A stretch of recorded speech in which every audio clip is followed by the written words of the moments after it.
Le webinaire va parler aujourd'hui de l'isolation et de l'étanchéité à l'air dans les bâtiments. Nous allons parcourir les différents concepts, les méthodes de calcul et aussi donner quelques conseils comment on peut pratiquer l'étanchéité à l'air sur chantier dans le bâtiment. Pourquoi est-ce qu'on doit isoler? Évidemment, on isole pour économiser de l'énergie, mais il y a aussi le facteur du bien-être, c'est-à-dire comment on se sent dans la maison. Le facteur bien-être dans la maison est essentiellement lié aux températures de surface dans la maison, c'est-à-dire qu'il ne suffit pas de chauffer l'air, mais il faut aussi chauffer la surface des murs. C'est eux qui donnent la sensation de froid lorsque, notamment dans les maisons en pierre, en moellon, les murs sont fort froids. Et on voit bien ça dans les anciennes bâtisses où les murs sont pleins et donc le mur euh, est chargé de froid et reflète donc une sensation de froid lorsqu'on longe le mur et c'est très désagréable. Évidemment, il y a aussi la composante de l'environnement, donc on essaie d'économiser de l'énergie pour avoir un impact moindre sur l'environnement. Un autre élément qui joue sur le climat intérieur, c'est l'humidité relative qui s'y trouve. Et donc, on dit généralement qu'il faut une humidité relative de l'air entre 40 et 60%. Nous reviendrons plus loin en détail sur ce qu'est l'humidité relative de l'air, comment ça se calcule et à quoi cela fait référence. Il y a aussi le phénomène des mouvements d'air non contrôlés, c'est-à-dire les courants d'air.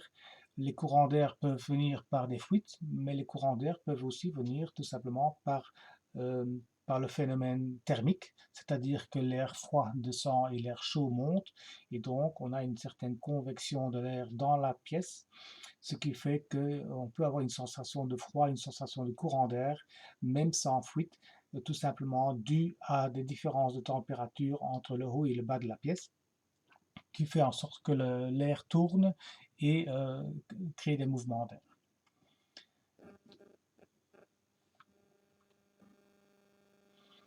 L'isolation aura forcément aussi directement une influence sur le confort acoustique dans la maison, puisque l'isolation absorbe les ondes acoustiques et donc rend l'acoustique dans la pièce plus agréable parce que moins de réverbération et donc une acoustique tout simplement plus agréable et plus sourde. Le prix de l'énergie, je pense que là tout le monde est d'accord pour dire que le prix de l'énergie augmente sans cesse depuis les dernières années et donc tout le monde a bien intérêt à trouver une solution de chauffage et de gestion de la maison pour diminuer ses frais d'énergie pour le chauffage et pour les autres aspects. L'environnement, on en a déjà parlé, je pense qu'il n'y a plus de commentaires à faire à ce niveau-là. La physique du bâtiment, qu'est-ce que c'est? Nous avons différents concepts qui viennent ici à l'ordre du jour. On a la valeur lambda, on a la valeur U qui est la valeur isolante ou la valeur R. On a le concept de la vapeur d'eau qui est un gaz et non pas un liquide. Ensuite, il y a la thématique du taux d'humidité relative, le point de rosée, qu'est-ce que c'est?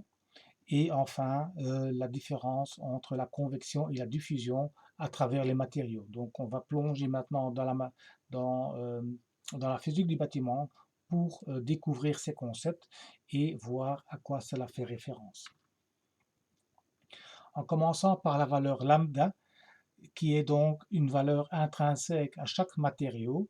Et au fait, la valeur lambda, une quantité d'énergie qui est exprimée en watts.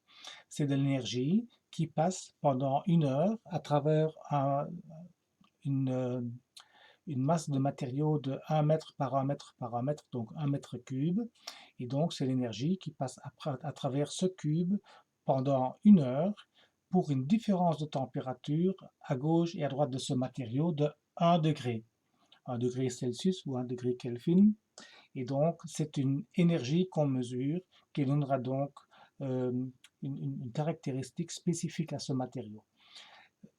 Pour en dire un mot, un commentaire au niveau de, de degrés Celsius et des degrés Kelvin. 1 degré reste toujours 1 degré, si ce n'est que Celsius a décidé que 0 était le moment où l'eau passe à l'état solide, donc devient de la glace, alors que Kelvin, lui, a une approche plus scientifique et lui, il a attribué la valeur 0 à la valeur absolue de 0 degré, c'est-à-dire moins 279 degrés Celsius. Et donc, c'est le 0 Kelvin qui est donc le degré absolu au niveau des températures. La valeur U est la valeur qui est basée sur la valeur lambda, mais en rapport du matériau. Donc, comme nous avons vu, chaque matériau a une certaine valeur lambda qui lui est propre. Et donc, en fonction de l'épaisseur du matériau utilisé, on aura une valeur R ou l'inverse, la valeur U, qui donne donc la valeur isolante d'un matériau en fonction de son épaisseur respective. La vapeur d'eau est donc de l'eau, mais sous forme gazeuse. C'est quelque chose qu'on ne voit pas, qu'on ne sent pas, qui est dans l'air. Et une molécule de vapeur d'eau est 16 fois plus petite qu'une molécule d'eau. Cet aspect-là explique le phénomène Gore-Tex qui, lui, fait en sorte que des manteaux puissent être étanches à l'eau, mais ouverts à la respiration. Donc, ça veut dire que la transpiration et la vapeur d'eau de l'intérieur peut sortir à travers le matériau et ne condense pas à l'intérieur et on n'a pas la sensation de la transpiration que si on a un KV ou un matériau fermé en PVC, en plastique, qui retient donc les vapeurs. Donc une vapeur, c'est donc un gaz avec des molécules 16 fois plus petites que l'eau et qui permettent de diffuser à travers les matériaux. Qu'est-ce qu'on entend par hygrométrie? L'hygrométrie, c'est le phénomène qui explique l'humidité relative de l'air et, entre autres, aussi le point de rosée. L'air ambiant peut contenir de l'humidité et, en fonction de la température de l'air, la quantité d'humidité qu'elle peut emmagasiner est différente. Donc, sur ce graphique, nous voyons qu'une air ambiante à 30 degrés Celsius peut comprendre jusqu'à 30,3 grammes d'humidité par mètre cube. Et donc, une aire à 15 degrés ne peut comprendre que 12,8 grammes d'humidité ou d'eau par mètre cube. Et donc, ces valeurs que nous voyons ici à l'écran, ce sont les valeurs de 100%. Donc, si nous parlons d'une humidité relative de l'air de 50%, eh bien, la valeur en quantité absolue d'eau est différente pour une aire qui a 30 degrés par rapport à une aire qui n'a que 15 degrés. En l'occurrence, donc une aire qui a 30 degrés, elle ne pourra contenir que de l'ordre de 15 grammes d'humidité par mètre cube, et l'air qui n'a que 15 degrés ne pourra contenir que 6,4 grammes d'eau par mètre cube. Et donc, c'est pour ça qu'on parle d'humidité relative de l'air. Une fois que l'air comprend plus de ce grammage par mètre cube, ou plutôt une fois que ce poids ou cette quantité est atteinte, ça veut dire tout simplement que l'air va condenser et c'est là qu'on retrouve le point de rosée. Le point de rosée est donc le passage de l'air, de l'eau en gaz qui passe en l'eau liquide. Et donc ce passage nous laisse une aire saturée à 100% d'humidité et le surplus, il est dégagé comme eau de condensation.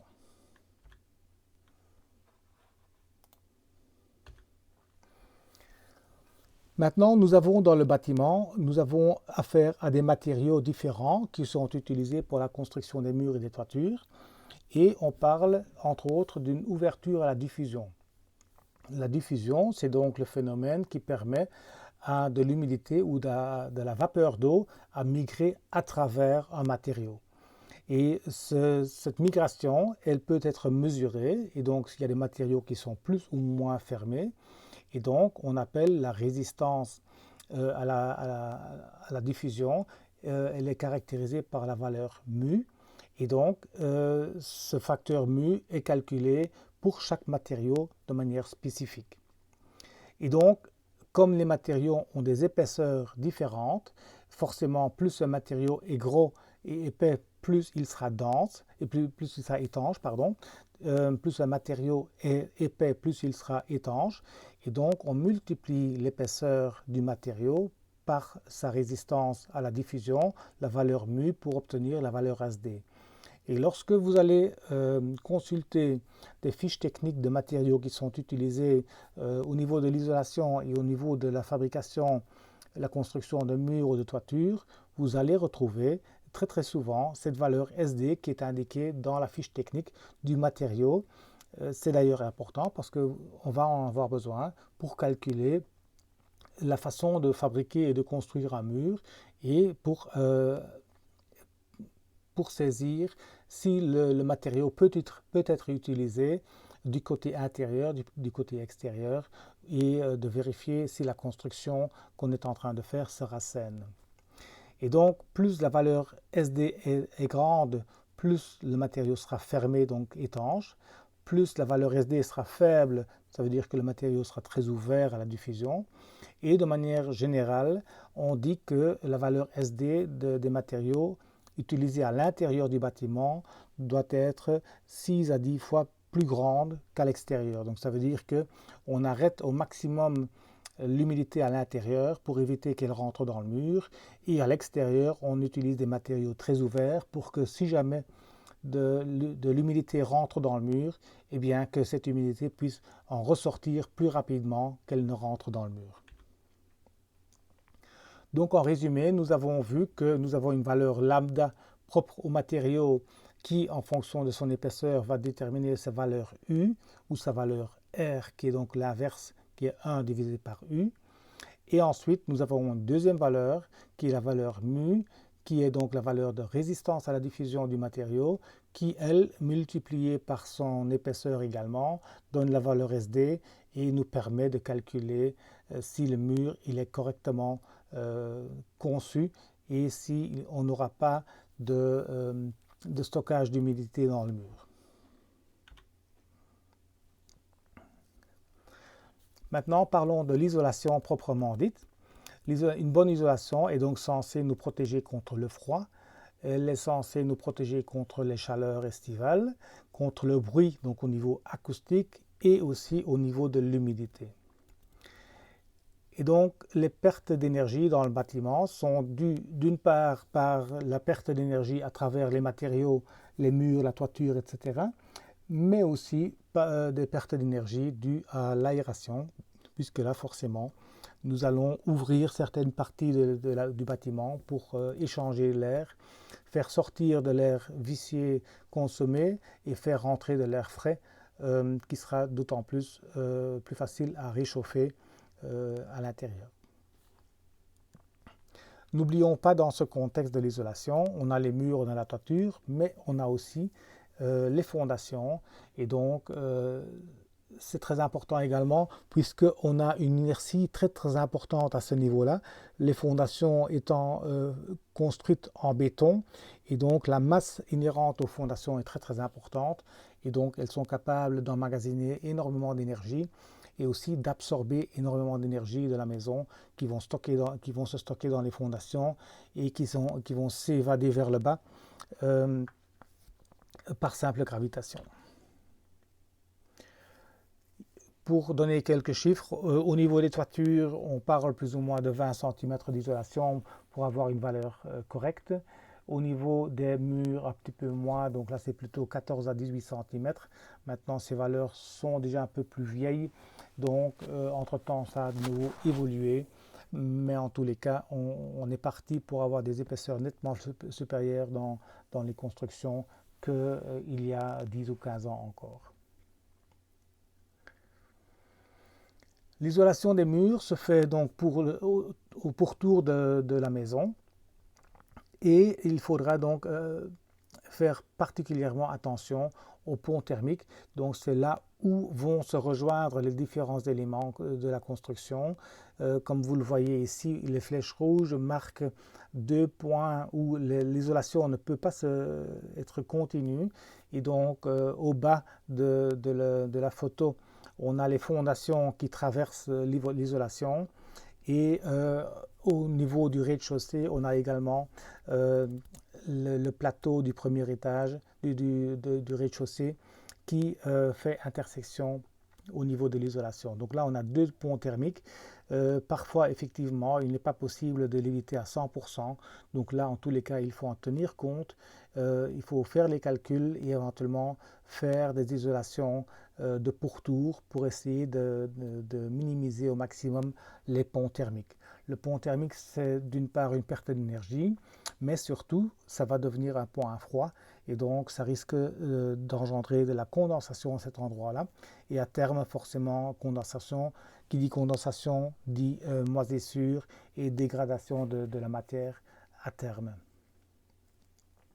On en parlait justement, l'isolation des fondations est tout aussi importante et donc une isolation ici en pourtour peut être dangereuse au niveau du pont thermique et donc il existe par exemple des isolations en granulés de verre cellulaire qui permettent d'éviter ce genre de construction et le fait d'élargir un petit peu l'isolation au pourtour de la maison de plus ou moins un demi-mètre à 1 mètre permet d'avoir une construction hors gel tout en évitant ici les fondations en pourtour.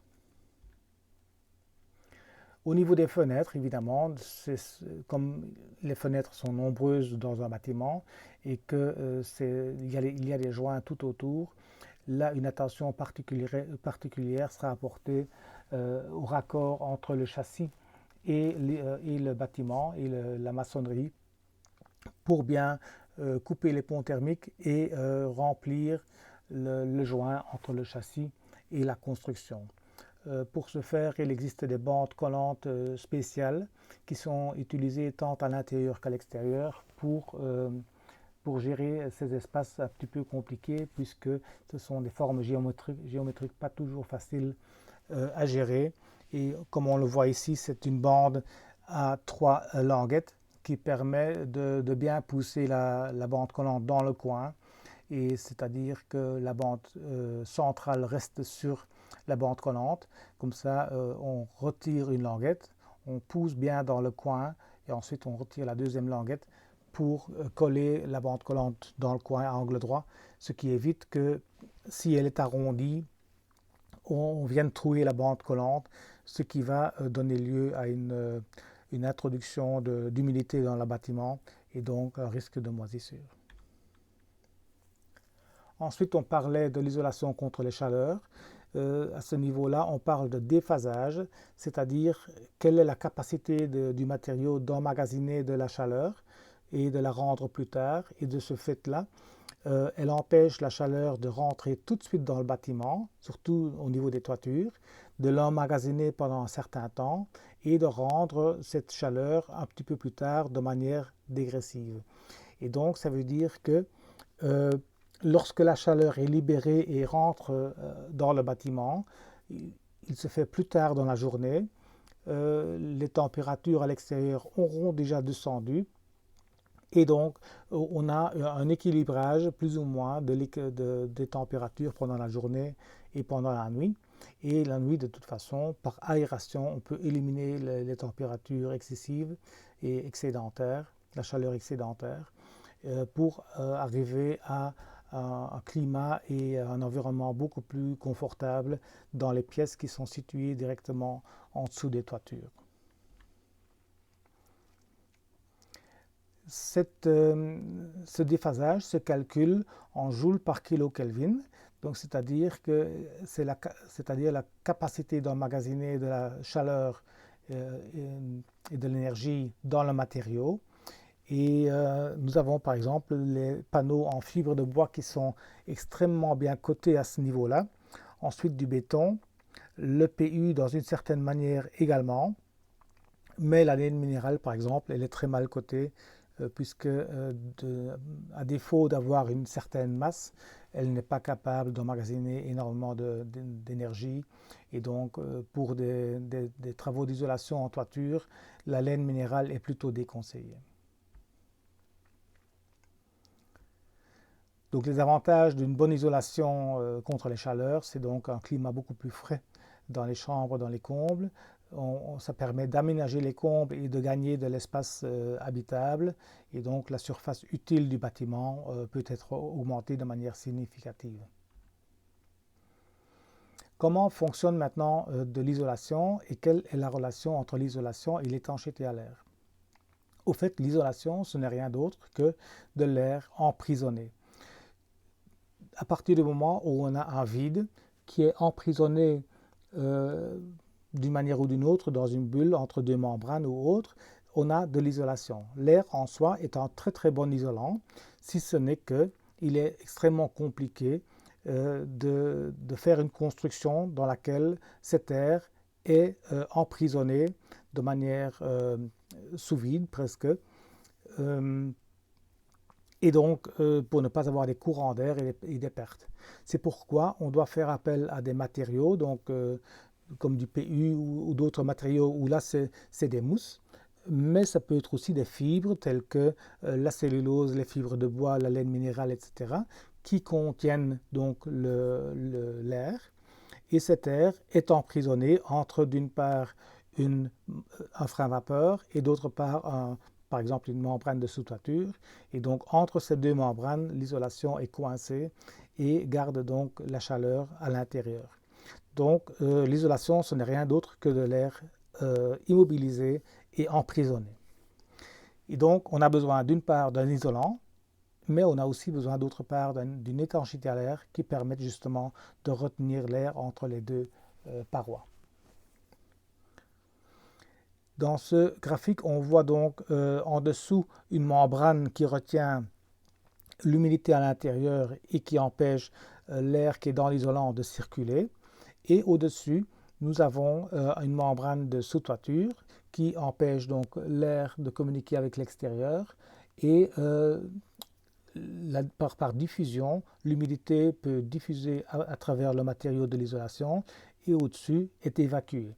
Donc ça, c'est encore une méthode un peu ancienne d'isolation où on avait toujours un niveau de ventilation au-dessus de l'isolation. Aujourd'hui, on ne fait plus ça parce que justement, on essaye d'éviter la circulation d'air au niveau de l'isolation parce que cette circulation va inévitablement diminuer la capacité d'isolation du matériau. Et donc, le frein vapeur ou le niveau d'étanchéité à l'air, il est placé pour contrôler les transferts de vapeur d'eau. Et c'est donc la caractéristique la plus importante d'un frein vapeur. C'est donc un matériau qui freine la vapeur et qui a une certaine valeur SD. C'est pourquoi nous trouvons dans le marché des produits qui ont des valeurs SD différentes, allant de valeurs inférieures à 1, de valeurs de 4, 6, 8, 10, 12, 20, 25, même 100 ou au-delà, mètres, on calcule en mètres, donc c'est une colonne d'air qu'on calcule, c'est en mètres, et donc on a l'habitude de dire tout ce qui est en dessous de 1, c'est une membrane pour l'extérieur, donc très ouverte à la diffusion. Au-dessus de 1 jusqu'à 10 ou 20, on appelle ça des freins de vapeur, et au-delà de 50 ou de 100, là on parle de pare vapeur. Donc ça, c'est des éléments qui sont extrêmement fermés, extrêmement étanches, et donc on peut utiliser ces membranes-là dans des cas extrêmes lorsqu'on doit vraiment étancher quelque chose de manière parfaite. Et donc pour rappel, les membranes de frein vapeur et toute la construction doit être conçue pour que le niveau intérieur soit 10 à 20 fois plus étanche que le niveau extérieur. Et donc, en respectant ces règles-là, on est sûr que l'humidité qui rentre dans le mur pourra toujours sortir plus vite du mur qu'elle ne rentre. Et donc, on a une sécurité par rapport à la condensation dans la construction. Ce tableau montre un certain nombre de matériaux et leur valeur SD, donc leur valeur d'étanchéité, mais ça vous aurez plus intérêt à vérifier matériau par matériau lorsque vous êtes en phase d'une construction et vous ferez l'analyse couche par couche et vous regardez chaque matériau indépendamment si en allant de l'intérieur vers l'extérieur, si les matériaux seront toujours de plus en plus ouverts, ça veut dire que aucun des matériaux n'empêche la diffusion vers l'extérieur à l'intérieur de la construction. Un autre élément intéressant au niveau de l'étanchéité à l'air, c'est que les maisons sont donc placées à l'extérieur et donc sont sujets au vent et aux pressions thermiques. Donc, sur notre croquis, ici à l'écran, nous voyons une maison qui est donc non protégée à l'extérieur. Le vent peut donc taper sur la maison. On voit donc l'air froid et le vent vient du côté gauche et tape sur la façade et sur la toiture. Donc si à ce niveau-là, la construction n'est pas bien étanche, ça veut dire que l'air froid peut rentrer à travers des fuites et des interstices dans la maison. Donc ça veut dire qu'il y a un apport d'air frais non contrôlé à l'intérieur de la maison. Mais encore beaucoup plus important et plus, je dirais, vicieux, parce qu'on n'y pense pas tout de suite, c'est que de l'autre côté, le vent, donc, il vient du côté gauche, il passe au-dessus de la maison, et de l'autre côté, le vent crée une sous-pression. Cette sous-pression a donc un effet sur le bâtiment et aspire l'air qui est dans le bâtiment vers l'extérieur. Et à ce moment-là, bien entendu, c'est de l'air chaud qui est à l'intérieur du bâtiment qui est aspiré et qui est extrait de la maison. Donc ça veut dire qu'une maison qui n'est pas bien étanche à l'air, elle perd beaucoup d'énergie par ces phénomènes-là, parce que d'une part, l'air froid rentre plus facilement et d'autre part, l'air chaud à l'intérieur est aspiré et extrait de la maison et donc nécessite donc un renouvellement d'air plus important. Le chauffage doit travailler beaucoup plus pour réchauffer l'air froid qui est rentré et pour compenser la perte d'air qui est aspirée par le vent. Donc ici, c'est un phénomène de surpression et de sous-pression dû au vent si une étanchéité à l'air n'est pas bien réalisée dans le bâtiment. Pour revenir sur le concept de la diffusion et aussi parler de son grand frère qui est la convection, c'est-à-dire la diffusion, c'est la migration de l'humidité, donc de la vapeur d'eau à travers le matériau et ça se fait de manière régulière sur toute la surface. Par contre, la convection, elle a lieu lorsque on a un trou ou une fuite et donc l'air prendra toujours le chemin et l'eau prendra toujours le chemin le plus facile et tout passera par le trou qu'il y a ici. Et donc, plus rien ne passera par la membrane elle-même puisque ce sera plus dur à passer par là. Et donc, on aura une concentration d'humidité très importante à ce niveau-là qui va donc engendrer un apport d'humidité important dans l'isolation qui va donc se saturer, qui va stagner là-bas parce qu'à l'extérieur, la construction n'est pas conçue pour évacuer une telle quantité d'eau. Et donc, l'eau va stagner à ce niveau-là, l'humidité va stagner à ce niveau-là et va créer à terme des dégâts.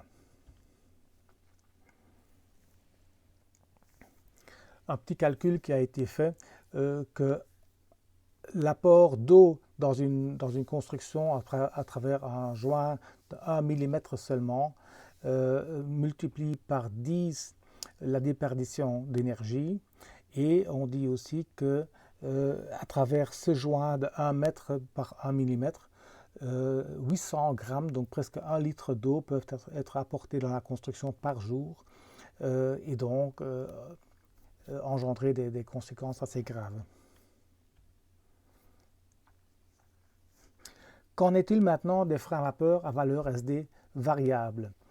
Ces freins à vapeur-là sont utilisés essentiellement dans des situations qui sont difficiles à gérer, et notamment les toitures plates. Dans une toiture plate, forcément, le côté extérieur est fort étanche, puisque souvent c'est une membrane EPDM ou une membrane PVC qui, elle, est très très étanche puisqu'elle doit étancher la toiture. Ils ont une valeur SD qui permet encore une certaine migration de la vapeur d'eau, mais qui n'est pas très importante. Et donc, on a dû trouver une autre solution pour gérer l'humidité dans l'isolation de la toiture plate. A priori, on pourrait dire il suffit de prendre un pare-vapeur, de le mettre en dessous, comme ça on est sûr à 100%, puisqu'un pare-vapeur veut dire c'est fermé à 100%, donc il n'y a rien qui rentre. Cependant, il est en pratique quasi impossible de réaliser une surface qui soit à 100% étanche, et donc même si on prend un pare-vapeur de 100 mètres, donc une valeur SD de 100 mètres, qui veut dire très étanche, il n'est quasiment pas possible de la poser sans faille et que les pourtours et tous les joints, etc., soient vraiment fermés à 100%.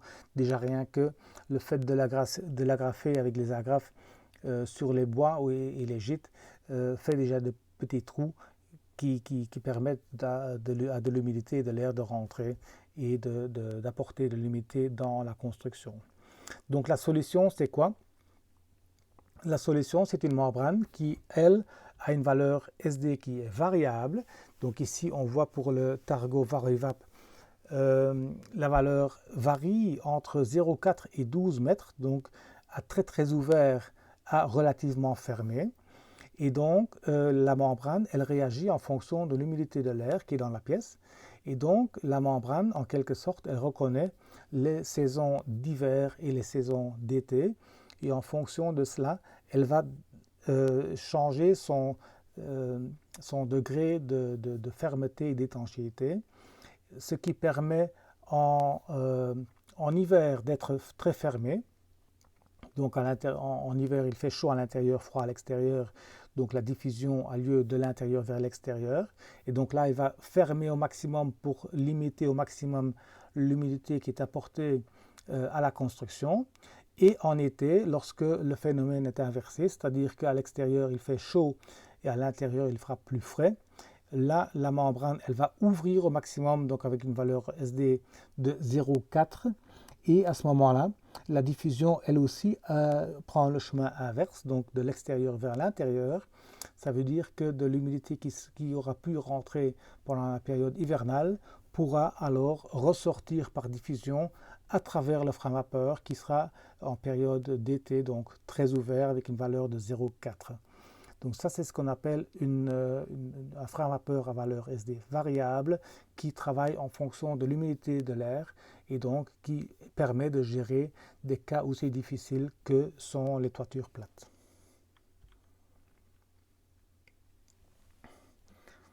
Voici un autre schéma qui représente le même phénomène.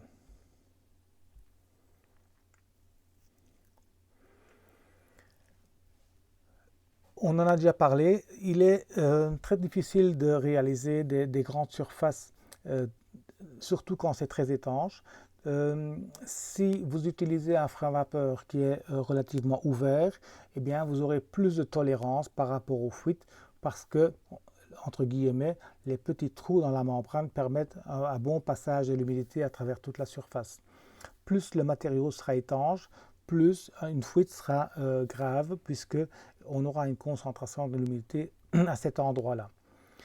Par ailleurs, on a aussi le phénomène de la diffusion et la convection à travers les matériaux, c'est-à-dire que si même en surface vous avez bien travaillé, elle est bien raccordée, bien fermée, bien collée, la membrane, elle est aussi quelque part, elle touche le mur et donc elle est collée contre le mur. Le mur en lui-même, lui aussi transporte de l'humidité et à travers le mur, l'humidité peut remonter à un niveau plus haut et donc être en contact avec l'isolant plus haut et donc se rendre au niveau de l'isolation. Donc ça c'est la diffusion au niveau des flancs.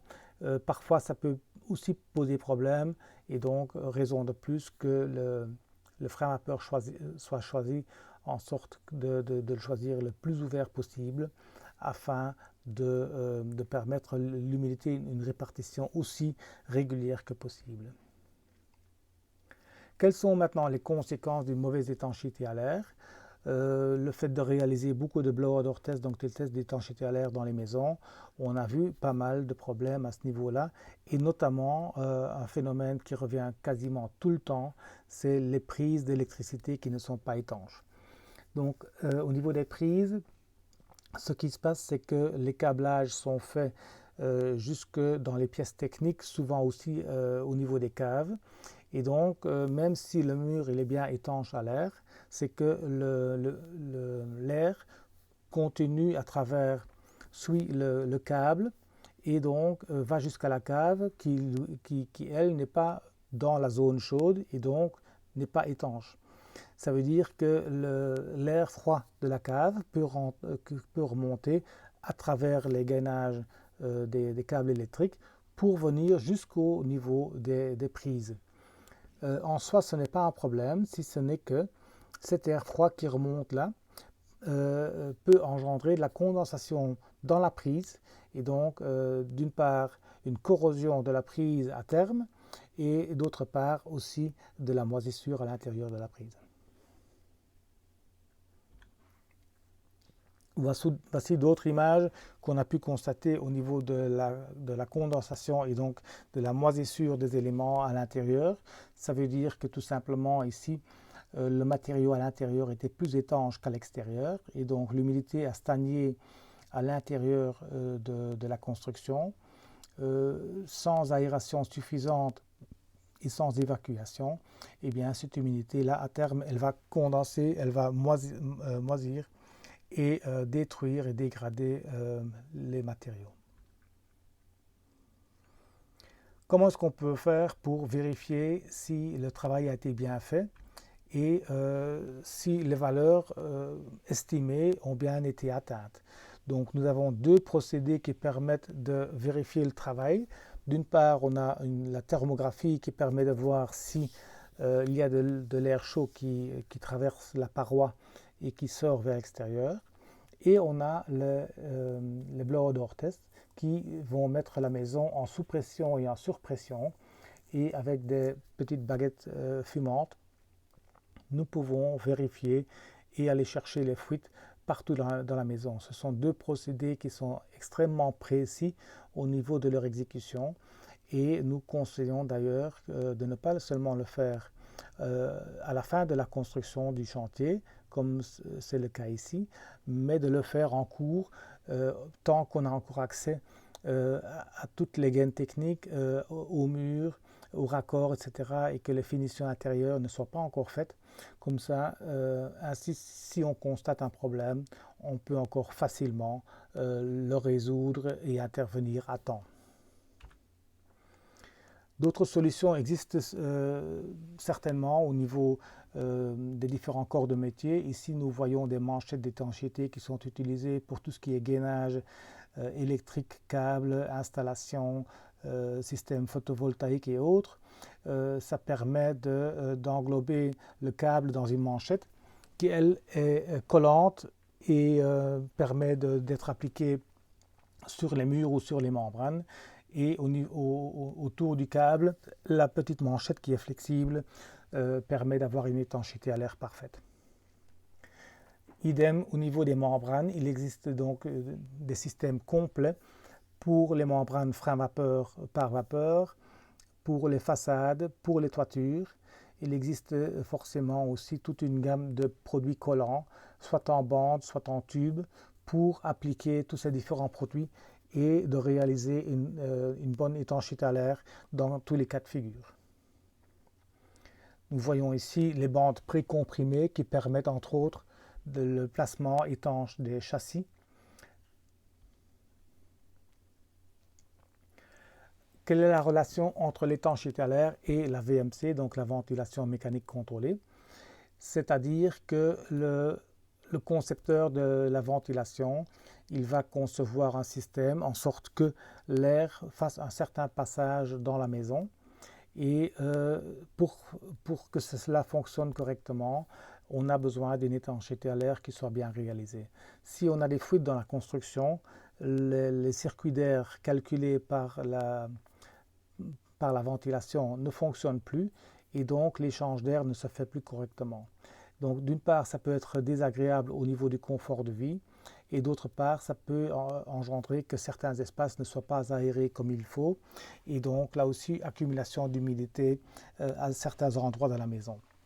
On parle parfois aussi de puits canadien, ce qui n'est rien d'autre qu'une amélioration quand même substantielle du fonctionnement de la VMC, de la ventilation mécanique, qui a pour but d'aller chercher l'air à plus ou moins 30-40 mètres de la maison dans le sol.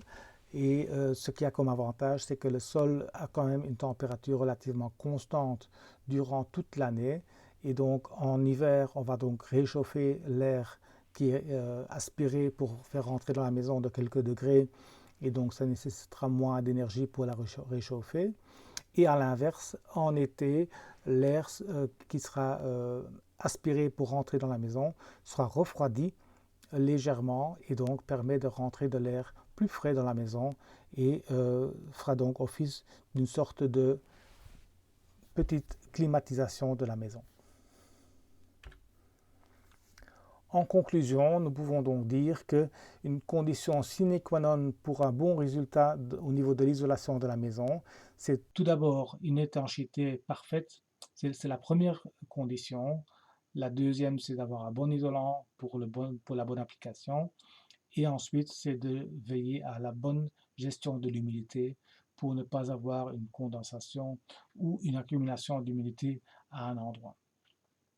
J'espère que ce webinaire vous aura plu et que vous aurez appris certains concepts au niveau de l'isolation et de l'étanchéité à l'air. Si vous avez des questions, nous restons disponibles pour y répondre. Donc, il suffit pour cela de nous envoyer un mail et donc nous nous ferons un plaisir de répondre aux questions et de vous aider à trouver le meilleur produit pour votre application et de réaliser tout simplement du bon travail. On vous remercie et à très bientôt.